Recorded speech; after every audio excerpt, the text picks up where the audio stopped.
우리 함께 신앙 고백하겠습니다. 주는 그리스도시요 살아계신 하나님의 아들이십니다. 아멘. 우리 옆 사람과 함께 인사를 나누겠습니다. 복음의 명문 가문 되세요. 네, 오늘 말씀의 제목은 영원한 권능을 붙잡아라입니다. 이번 주 설명절입니다. 많은 사람들이 오고 가는데 이번에 오고 가실 때에 꼭 안전운행하시고 또 여유 있게 여러분 양보도 하시고 그러면서 말씀 묵상하시고 기도하시면서 여러분 새로운 힘을 얻으시고 가정 가문 복음화에 귀한 응답들 누리게 되길 바랍니다. 자, 그래서 여러분 우리가 복음 명문 가문을 이루려면은 가장 먼저 해야 될 게 내 인생이 먼저 개혁이 되어져야 합니다. 창세기 12장 1절에 3절에 하나님께서 75세 된 아브라함을 부르셨습니다. 자, 75세라고 하면은 지금 우리나라 같으면 은퇴도 했고 이제 이 나이에 뭘 할 수 있을까라고 생각을 하는데 그 나이에 하나님은 아브라함의 인생을 개혁시키셨는 거예요. 여러분 이제 여러분들이 나는 할 수 없다 그게 속는 것입니다. 지금부터 나는 복음의 명문 가문 향하여서 내 인생을 개혁하겠다라고 여러분 결단하시길 바랍니다. 그래서 아브라함의 인생 개혁 첫 시작이 뭔지 아십니까? 창세기 12장 4절에 이에 아브라함이 여호와의 말씀을 따라갔고, 여러분 이 자리에 계시는 게 인생 개혁의 시작입니다. 여러분들이 예배 성공이 인생 개혁의 시작이요. 이제 주중에 여러분 이 말씀을 붙잡고 내게 주신 레마의 말씀, 기도 제목, 또 실천과 전도를 붙잡고 계속 묵상하면서 적용하는 것이 그게 별거 아닌 것 같은데요. 이게 우리 인생 개혁의 큰 축복입니다. 그래서 75세의 눈도 침침한데 이 여호와의 말씀을 딱 붙잡고 갔는데 어떤 일들이 일어났습니까?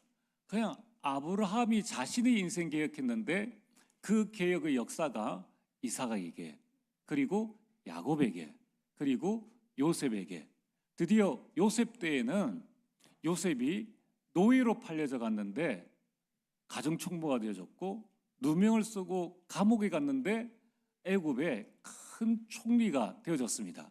그래서 가문 70명 다 살렸죠. 그것도 기근 가운데에서 가문을 다 살리고 그 가문을 국빈 대우 받도록끔 했고 또 요셉을 통하여서 애굽의 모든 재앙들을 막고 여호와의 영광을 선포했다는 거예요. 이게 복음 명문 가문입니다. 자, 그렇다면은 아직 우리 교회 성도님들 가정 가문은 이제 시작이죠. 끝났다 할 게 없습니다.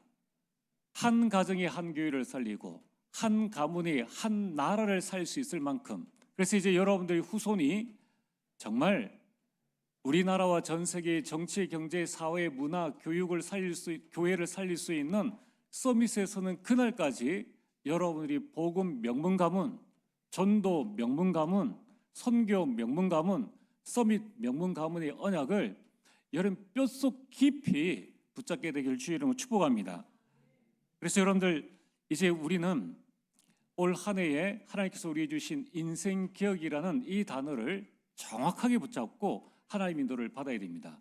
인생 개혁이란 무엇인가? 또 어떻게 하면 내 인생을 개혁할 수 있을 것인가? 내 인생이 내 뜻대로 되어지면 얼마나 좋겠습니까? 근데 내 인생이 내 뜻대로 안 되어졌잖아요. 그럼 어떻게 하면 되느냐? 성경대로 하면 됩니다. 자, 우리 옆 사람 한번 인사하겠습니다. 성경대로 하면 됩니다. 아브라함이 여호와의 말씀을 따라갔지 않습니까? 성경대로 한 거예요. 어떻게 말입니까? 첫 번째, 내 것으로는 인생 개혁할 수 없습니다. 그래서 하나님의 것을 붙잡아야 합니다. 사도행전 1장 1절에 영원한 언약인 그리스도를 붙잡아야 하는 겁니다. 사도행전 1장 3절에 우리 지난주죠. 우리 영원한 배경인 하나님 나라의 일을 붙잡아야 하는 겁니다. 그리고 오늘 세 번째로 사도행전 1장 8절에 영원한 권능인 성령 충만을 여러분들이 붙잡아야 합니다. 그래서 주신 말씀대로 붙잡았는데 초대교회 저 시골 사람들이 뱃사람들이 배운 것 없는 그 무식한 베드로와 그 120명이 로마를 복음화했습니다. 그럼 인생개혁 아닙니까? 성경대로 하면 됩니다. 여러분이 이 언약을 딱 붙잡고 있으면 가장 먼저 나에게 증거가 오는데, 내가 어떤 환경, 어떤 사람, 어떤 권력에도 영향받지 않는 영적 서밋에 딱 서게 돼요. 집안에서 누가 뭐라 하든 말든 나는 영적 서밋에 딱 서서 이제 하나님께서 나에게 주신 달란트를 가지고 내 모든 기능으로 즐겁게 가정생활, 직장생활을 하게 됩니다. 그러면서 가는 모든 현장, 가문의 제사, 가문의 흑암 다 무너뜨리는 이 문화 서밋에 여러분에게 먼저 증거가 와요. 그래서 먼저 여러분들에게 있는 잘못된 내 자신의 이 체질화된 문화부터 싹 바뀌게 되니까 이제 주변의 사람들이 보고 안다는 겁니다. 여러분, 이 삼서밋에 서게 되어지면 나의 가난, 질병, 무능 이것을 넘어서게 됩니다. 자, 나를 넘어서는 응답과 축복을 주시면은, 축복을 받으면은 그게 내 인생의 그릇이거든요. 그럼 이제 그때에 하나님께서 부어 주십니다. 빛의 경제 부어 주십니다. 그리고 하나님께서 여러분 있는 현장을, 여러분이 성전이기 때문에 그 현장을 교회화하는 빛의 성전의 회복을 주신다는 거예요. 여러분들 직장이 성전입니다. 여러분 가정이 성전이에요. 거기에 빛의 성전의 응답을 통하여서 이제 여러분의 삶이 빛의 이정표가 딱 떼어집니다.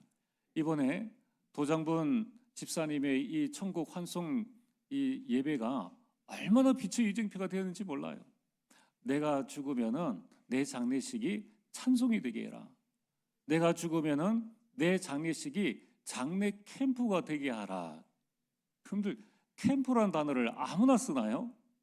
이런 유언을 했는데 캠프가 뭡니까? 빛이 비추는 거 아닙니까? 우리 가정 가문에 지금 어떤 형편인지를 알고 여기에 하나님의 창조의 빛, 하나님의 영광의 빛, 승임의 빛이 아니면 안 된다는 사실을 알았다는 거예요. 한 번도 캠프 안 나오신 분이 이 캠프라는 단어를 딱 붙잡고 마지막 유언이 장례식이 캠프가 되게 하고 찬송이 되게 하고 장례식이 캠프가 되게 해달라. 얼마나 멋진 인생입니까? 빛의 이정표가 딱 세워지니까 자녀들과 후손들이 예배 속으로 들어올 수밖에 없는 거예요. 주 예수를 믿으라, 그리하면 너와 내 집이 구원을 얻으리라. 이것이 우리에게 주신 빛의 이정표 아닙니까? 그래서 여러분의 마음속에, 여러분의 영혼 속에 내가 가야 될 빛의 이정표가 딱 세워지기 때문에 문제가 와도 괜찮아요.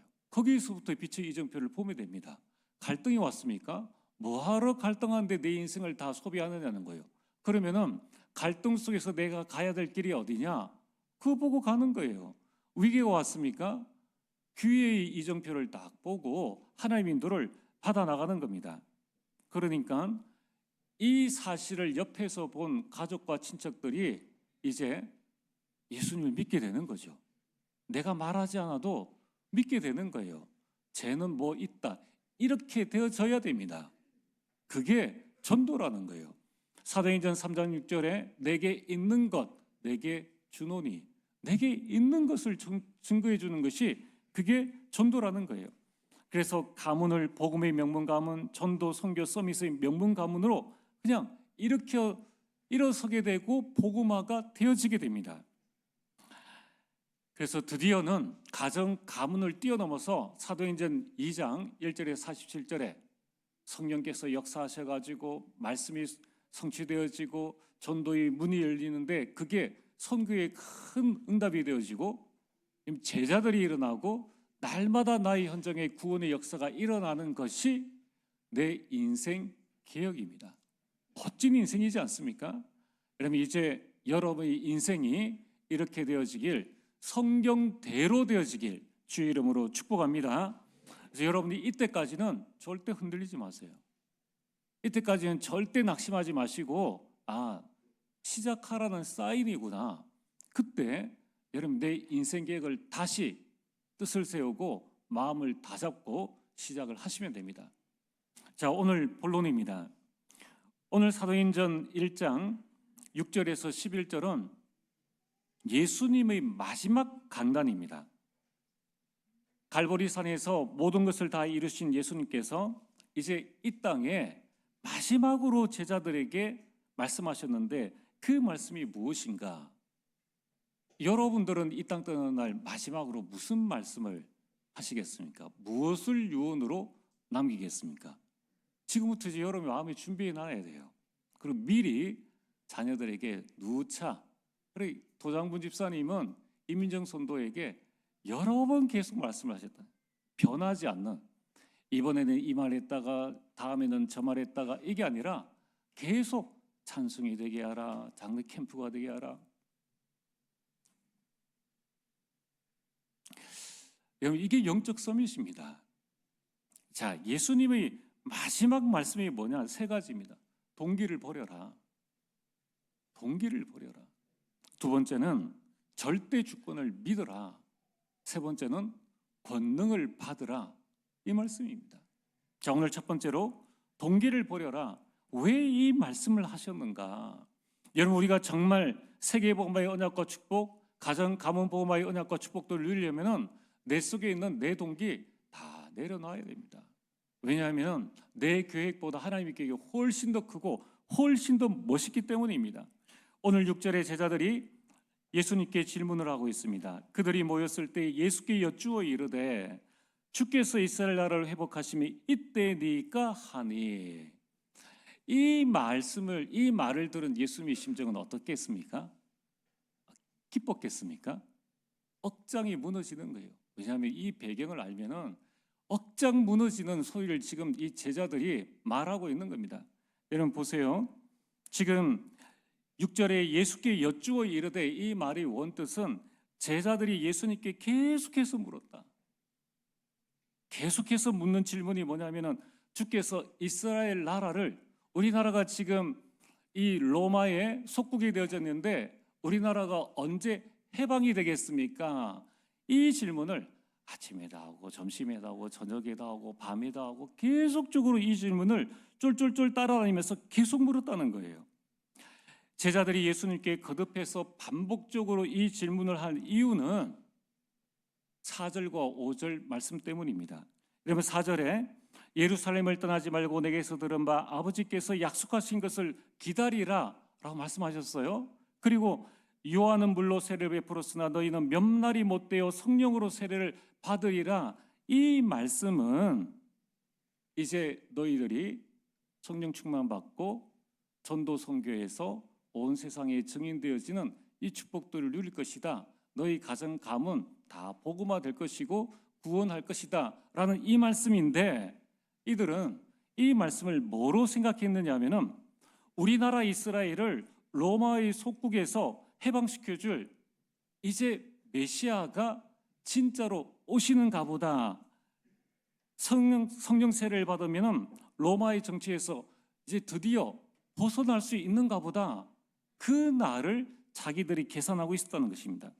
그래서 누가복음 24장 21절에 부활하신 예수님께서 엠마오로 가는 제자들에게 동행했을 때에 엠마오의 제자들이 예수님을 이스라엘을 정치적으로 해방시켜줄 분으로 생각하고 있었다는 사실을 보면은 이들이 이 예수님의 말씀을 오해하고 있었다는 것을 보게 됩니다. 이 부분을 정말 조심하셔야 됩니다. 한번 보세요. 예수님께서 십자가에 못 박히셔서 죽으셨습니다. 장사 지낸 바 되었는데 사흘 만에 부활하셨고 시신은 온데간데 없고 그 무거운 돌문은 열려져 있어가지고 제자들이 이제 인생 끝났다 싶어서 다 흩어졌는 거예요. 그런데 부활하신 예수님께서 나타나셔서 모든 제자들을 한 곳으로 다 모으십니다. 모으신 곳이 감난원이라는 그 동산 산에 모아놔놓고 40일 동안 부활하신 예수님께서 집중적으로 하나님 나라의 일을 말씀을 하셨는 거예요. 살아계실 때에는 죽은 자도 일으키시고 오병이의 기적을 일으키시고 우리가 평생 한 번 볼까 말까 하는 어마어마한 기적들을 3년 6개월 동안 증인들의 제자들에게 다 보여주시고, 죽음 이후에도 부활하셔가지고 야 손 만져봐, 야 내 옆구리 한번 찔러봐, 내가 고기 한번 먹어볼게, 그러면서 40일 동안이나 집중 훈련 하셨는데 기껏 이렇게 해놨는데 제자들이 질문이 뭐냐면 예수님 이제 곧 우리나라가 이제 해방이 되겠네요. 예수님의 40일 집중과 부활이 맞짱 도루묵이에요. 아무 의미가 없지 않습니까? 예수님은 지금 너희들이 땅끝까지 이르러 증인들 해야 된다라는 이 말씀인데 제자들은 오직 자기 동기 가지고 이제 성령 세례 받으면은 우리가 이제 막 힘을 얻어 가지고 로마 복음화할 수 있겠네. 교회 안에도 말씀을 내 동기 가지고 내 식으로 해석해 버려요. 여러분 이런 어리석음을 보면서 되겠느냐는 거예요.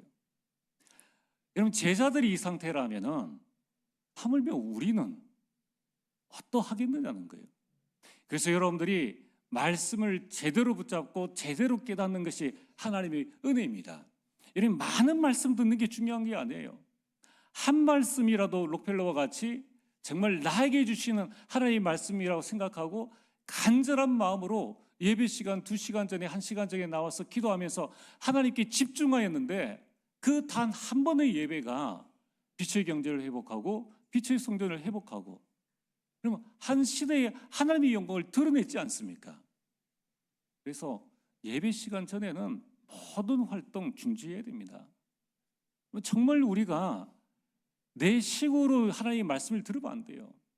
내 생각대로 내 계획대로 우리가 교회를 움직여 나가면 안 된다는 거예요. 여러분 지금 이 이스라엘이 잘못된 각인이 지금 들어있다는 거예요. 부활하신 예수님을 보고도 이스라엘 백성들은 여전히 선민 사상입니다. 그것 가지고 부활하신 예수님 메시지 드리니까 아무리 부활해도 선민 사상이 나가질 않아요. 해방 사상이 나가질 않습니다. 이것은 이스라엘 제자들의 영적 무지라는 거예요. 우리가 자칫 잘못하면은 나 자신의 영적 무지가 나 자신의 영적인 이 무지가 가정과 가문, 교회를 다 망칠 수 있다는 거예요. 여러분들이 강단에 집중해야 됩니다. 이 강단 말씀이 과연 내게 주신 하나님의 말씀이 과연 그러한가? 베레아 성도들처럼 이 말씀을 묵상하고 상고하고 하나님의 은혜 속에 들어가면서 또 깨닫고 또 묵상하고 그래서 여러분들이 일주일 동안 이 본문 말씀만 매일 한번 읽어도 될 텐데 우리가 주일 오전, 오후, 새벽에는 우리 산업인 메시지 또 우리 렘넌트들은 자기 기관 메시지 수요 예배, 금요 예배 메시지 이 말씀만 붙잡아도 충분합니다. 우리가 사이비가 아닌 이상 그래서 여러분 우리의 렘넌트들의 각인을 치유하기 위해서 이번 설명절이 끝난 이번 토요일 다음 주 토요일에 렘넌트 집중 훈련을 합니다. 저는 여러분이 광고만 하루에 한 번씩 잘 보고 그걸 기도 제목 삼아도 많은 응답을 누릴 수 있다는 거예요. 그래서 여러분 이번에 정말 우리 렘넌트를 위해서 헌신하실 분들은 우리 렘넌트의 간식을 위해서 또 우리 렘넌트들이 좀 하나 되어지기 위해서 우리 첫날 토요일에는 윷놀이도 하고요. 둘째 날에는 둘째 주에는 이 찬양 페스티벌을 좀 하려고 합니다. 그래서 사이사이에 또 우리가 집중 훈련도 묵상도 하고 그리고 둘째 날 마지막에는 우리 렘넌트들이 말씀과 함께 하나가 되어져야 돼요. 그래서 저녁 식사도 하려고 합니다. 여러분이 좀 마음을 담으시고 여러분이 가지고 있는 달란트대로 간식을 헌신하실 분들은 간식을 헌신하시고 우리 렘넌트들에게 선물을 좀 헌신하고 싶으신 분들은 선물도 헌신하시고 또 내가 경제적으로 후원해야 되겠다 하시는 분들은 목적 헌금으로 앞으로 교회 모든 재정은 개인에게 주지 마세요. 저한테도 줄 필요가 없습니다. 이번에 장례식 헌금도 다 헌당 헌금으로 일절 개인에게 부유역자들이나 다른 부장들이나 전혀 주실 필요 없으세요. 앞으로 교회는 오직 하나님 중심 말씀대로 성경대로 모든 재정은 여러분 목적 헌금은 딱 기록해가지고 교회로 다 헌금하세요. 그럼 그 목적에 맞게 목적원금은 다 집행이 되어집니다. 그러니까 이제는 갱신해야 돼요. 개혁해야 됩니다. 그래서 여러분들이 마음을 딱 담으셔가지고 이제 또 그런 분들이 계십니다. 나는 좀 숨어서 하고 싶은데 무명으로 하시면 돼요. 무명으로 하나님께 드려서 여러분 영광 돌리고 또 우리 모든 성도들이 함께 기뻐할 수 있잖아요. 함께 감사할 수 있단 말이에요. 그런 응답들을 우리 교회가 같이 누리면 좋겠다 하는 생각입니다. 그래서 우리는 이 주보를 보면서 계속 기도해 주시고 앞으로는 여름, 겨울 준비를 하려고 하고 있습니다. 이제 내년에는 본격적인 선교 시대를 열어나가는 거예요. 오후에 또 말씀드리겠지만 미리 말씀드리는 것은 내가 못 나가도 보내는 것과 똑같은 여러분 선교의 응답과 축복들을 누립니다. 여러분 우리가 신앙생활에 응답받고 축복받는 것은 하나도 어렵지 않아요. 그래서 오늘 여러분들이 오직 그리스도로 우리가 충만해야 됩니다. 갈라디아서 2장 20절에 이제는 내가 사는 것이 아니요 오직 내 안에 그리스도께서 사시는 것이라. 내 동기가 다 없어지고 그리스도께서 사시면은 그때에 하나님의 역사가 성령의 역사가 우리를 통하여서 일어난다는 겁니다. 오늘 본론 두 번째로 우리는 하나님의 절대 주권을 믿어야 합니다. 제자들이 이런 질문을 했을 때에 7절에 예수님께서 말씀하셨습니다. 때와 시기는 아버지께서 자기의 권한에 두셨으니, 여러분 하나님 권한이에요. 때와 시기는 하나님의 권한입니다. 그래서 역사의 주관자는 하나님이세요. 히스토리, 오늘, 내일, 모레 모든 날의 주관자는 하나님이십니다. 그뿐만 아니라 내 모든 인생, 내 소유, 내 모든 것들 다 하나님이 주신 것이요 우리는 하나님의 청직이라는 거예요. 여러분 우리가 정말로 이 사실을 인정하고 믿는다면 우리는 내 소유로 내 행복을 결정짓지 않습니다. 나는 왜 이거밖에 없어? 나는 불행해. 아니 세상은 왜 저렇게 발전해 나가? 새벽에 말씀드렸지 않습니까? 발전하는 게 아니고 발악을 하는 거라고요. 죽지 않으려고 발악을 하는 겁니다. 행복해지려고 발악을 하는 거예요. 그걸 우리가 내 마음속에 행복이 없으니까 막 대단해 보이는 거예요. 여러분 낚시꾼이 가서 낚시를 합니다. 낚싯줄에 걸린 이 붕어가, 이 물고기가 우리 눈에 볼 때는 싱싱한 것처럼 보이죠. 물고기 입장에서는 살기 위해서 발악을 하는 거예요. 세상 사람들이 행복을 찾기 위해서, 삶의 의미를 찾기 위해서 발악을 하고 있다는 게 안 보여집니까? 그게 그렇게 부럽습니까? 여러분 우리는 하나님의 청직인 것을 알게 되면 부러워하지 않습니다. 시기하지 않는다는 거예요. 여러분 우리가 내가 하나님의 청직이다라는 것을 알면은 교회 안에 있는 어떤 일을 해도 나를 내숭하지 않고 경쟁하지 않고 서로를 인정한다는 거예요. 얼마나 감사합니까? 내게 달란트 없는 걸 다른 분들이 해주시고 내가 못하는 걸 또 다른 사람이 보고 해주시니까 얼마나 감사하느냐는 거예요. 이게 청지기 정신이라는 것입니다. 여러분 우리가 청지기 정신을 알게 되면은 마태복음 28장 14절에 30절 말씀처럼 달란트 비유가 나옵니다. 주인이 여행 갈 때 그 주인은 하나님이지 않습니까? 어떤 사람이 1달란트, 어떤 사람이 2달란트, 어떤 사람이 5달란트를 남겼는데 돌아와서 계산할 때에 5달란트 받은 자가 5달란트를 남겼습니다. 2달란트 받은 자가 2달란트를 남겼어요. 상급과 칭찬이 똑같아요. 똑같아요. 여러분 이 사실을 알면 우리 신앙생활이 얼마나 해방자유평안인지 모릅니다. 왜 하나님은 저 사람을 저렇게 쓰시고 나는 이렇게 쓰시느냐? 아니 많이 맡겨줬으니까 많이 해야죠. 적게 맡겨주시니까 적게 하는 거예요. 근데 그 상급이 똑같다는 거예요. 여러분 이 사실을 알게 되면은 우리 인생의 갈등이 사라집니다. 목회자나 목사가 여기에서 메시지를 증거하는 거나 우리 교회 성도님들이 주방교회에 헌신하는 거나 상급은 똑같아요. 2만 명, 3만 명 큰 교회 목회를 하는 목회자나 하나님이 소명을 얻고 저 부르심을 얻고 우리나라의 섬나라에 가서 10가정이 있는 데서 거기에서 평생을 배우는 목회자나 상급은 똑같다는 거예요.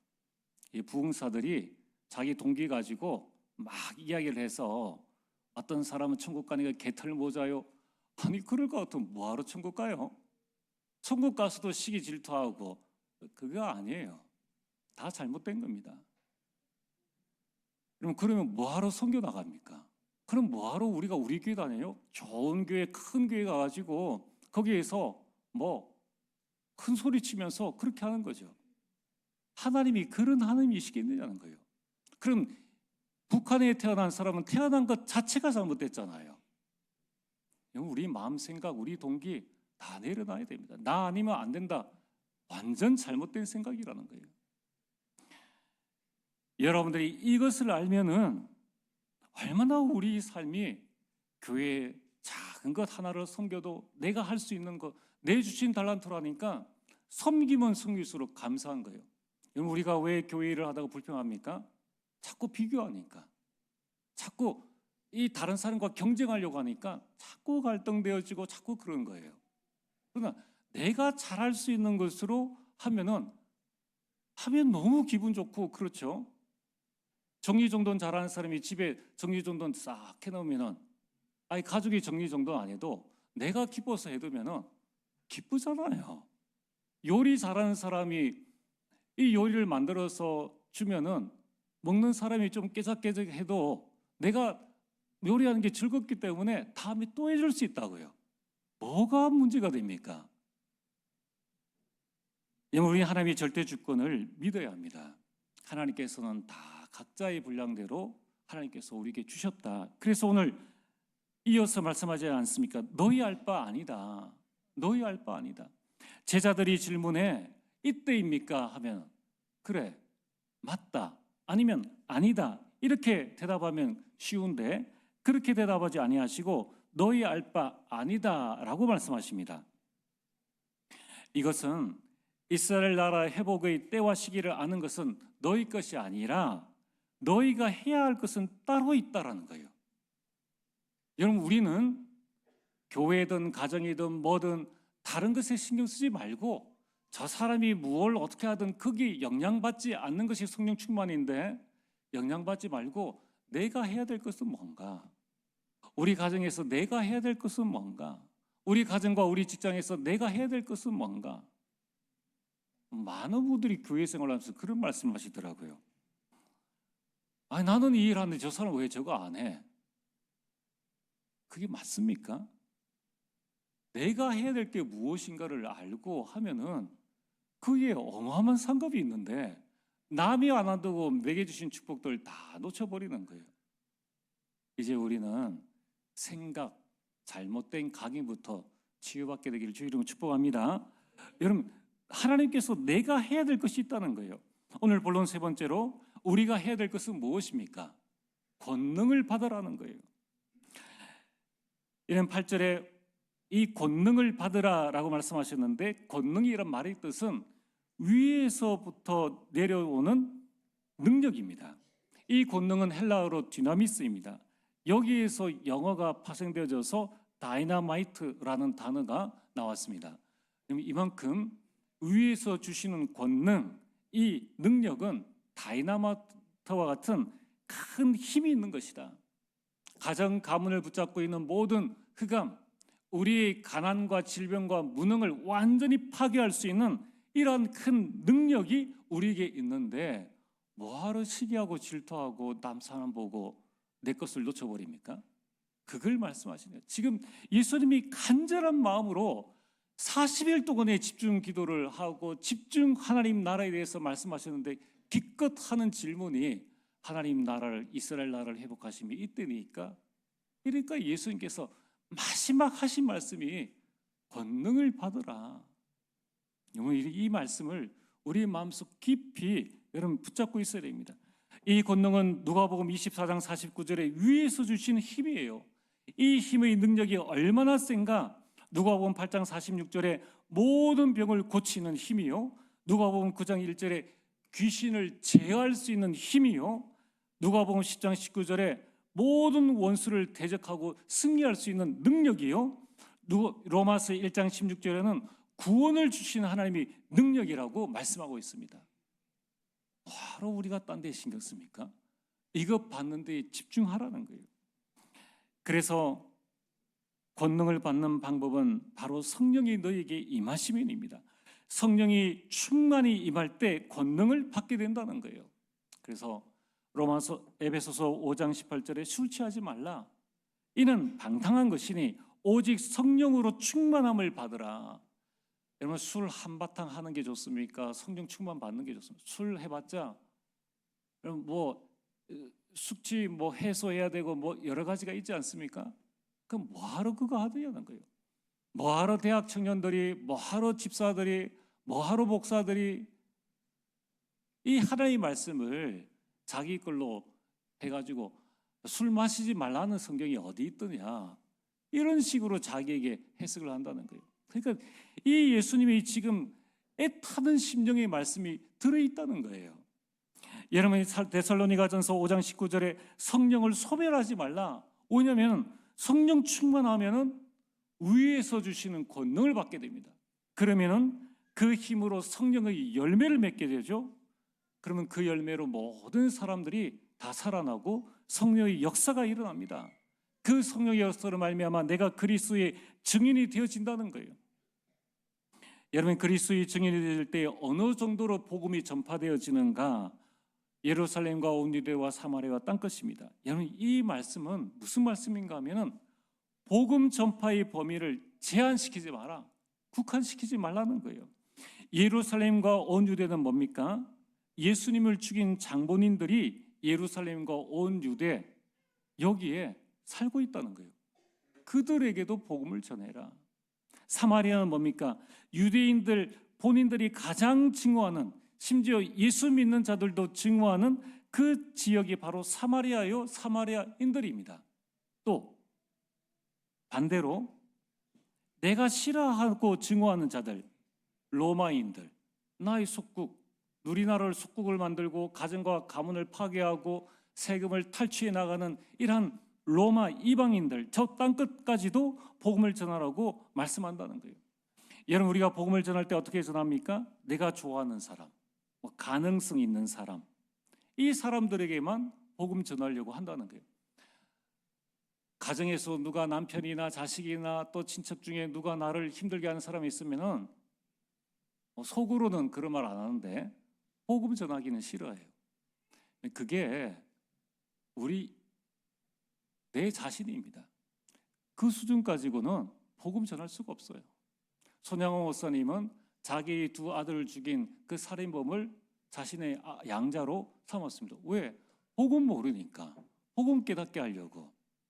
이게 우리가 복음을 전하고 가정을 복음하고 가문을 복음의 명문 가문으로 만든다는 게 내 힘으로 되지 않기 때문에 예수님께서 성령 충만을 받으라라고 말씀하고 있습니다. 여러분, 우리 전도와 선교의 대상이 누구입니까?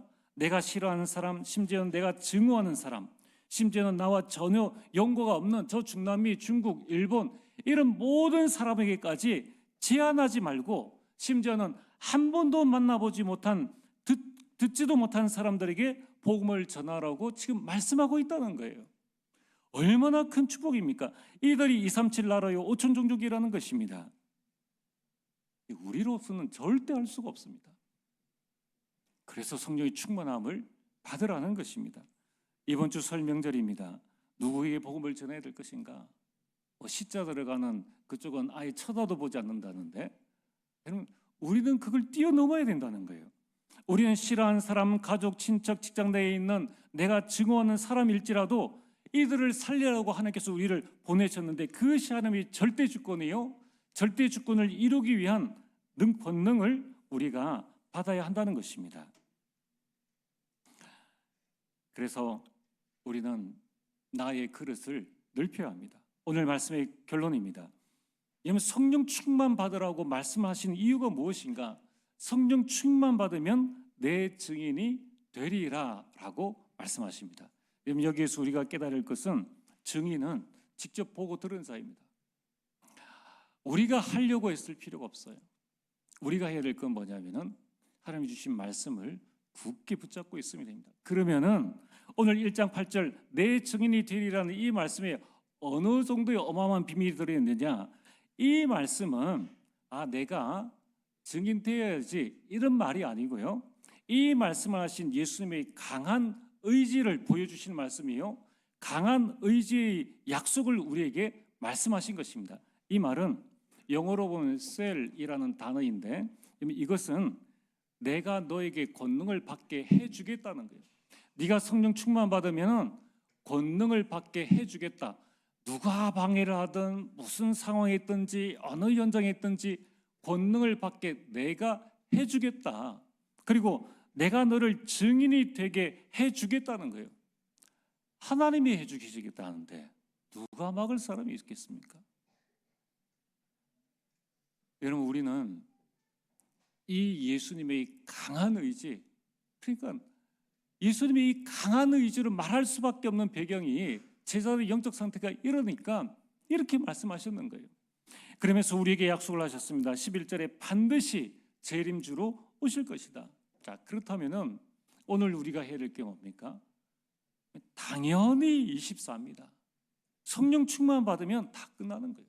부활하신 예수님을 만나서 40일 동안 하나님 나라의 일을 아무리 들어도 안 바뀌어요. 우리에게 필요한 건 뭡니까? 다이너마이트와 같은 성령의 역사가 나에게 일어나야 된다는 거예요. 그래서 정말 내 인생을 계획하려면 당연히 오직 성령 충만 두고 기도할 수밖에 없다는 거예요. 기도해라가 아니라 기도할 수밖에 없는 이유를 우리는 발견을 해야 한다는 겁니다. 그러니까 우리가 한 달에 한 번 치유국 중심으로 집중을 하는데 집중할 수밖에 없는, 여러분, 이유를 발견하기에 집중이 되어지죠. 그래서 이번 렘넌트 집중 훈련에 여러분이 집중적으로 기도해 주시고, 우리 렘넌트들이 정말 이 시간에 성령께서 역사하셔서 그들이 마음과 생각을 변화시킬 수 있도록 기도하시길 바랍니다. 그래서 우리는 24 오직 기도가 될 수밖에 없습니다. 이것 외에는 할 게 없는 거예요. 그래서 우리는 24 오직 믿음 속에 거하게 되는 것입니다. 여러분들, 우리 인생 개혁, 내가 먼저 개혁되어지면 가정 가문 다 살릴 수 있습니다. 땅 끝까지 이르러 증인이 될 수 있습니다. 이 축복들을 누리게 되기를 주의 이름으로 축복합니다. 전능하신 아버지 하나님, 오직 성령으로 충만케 하여 주시옵소서. 위에 주시는 권능을 덧입게 하여 주옵소서. 예수님 이름으로 기도리옵나이다. 아멘.